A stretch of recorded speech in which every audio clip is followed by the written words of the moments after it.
So if I go back to the Marines, and I don't know if people that were not in the Marines or in some sort of elite, I'm not talking about military in general, but maybe it's a ranger or something. If they're in some sort of close knit or elite group, Marines will die for one another. I could have somebody I was in the Marines with, 30 years ago call me up and say, I need you to come right now. And I'd be there. I drop everything. And oddly enough, even Marines that don't know other Marines, if I was walking down the street and saw a Marine having a problem, we would jump in and help. So what happens is I learned, I guess, or it was beat into me. No, I'm just kidding.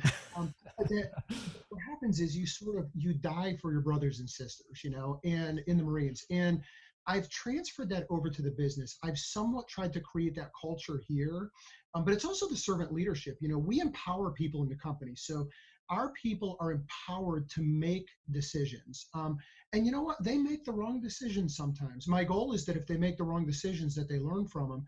But how do they learn to make the right decisions without making the wrong ones, if that makes sense? We had two major wrong ones this week, right?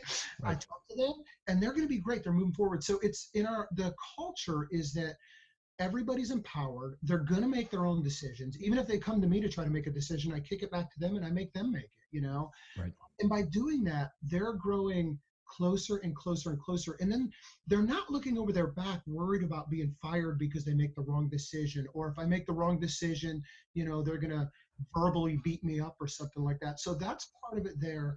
And the other thing is, it's that servant leadership, even though it's my company, and everybody knows that, when I go meet with homeowners, a lot of times they don't know that. I might be the guy picking out the trash, picking up the trash, putting it in the dumpster on a job site, and somebody will have to tell the homeowner, oh, that's the owner of the company, So for me, we're all on the same level.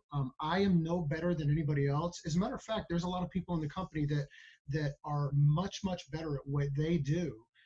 They're smarter than me. I'll give you an example. Accounting is not my thing. So, the people that do the accounting in our company, that's their thing. They're much smarter than that. So we've rallied around and we understand that we're all a piece of the puzzle, or I guess you could say a link in the chain, and together it's a whole lot stronger than just one person.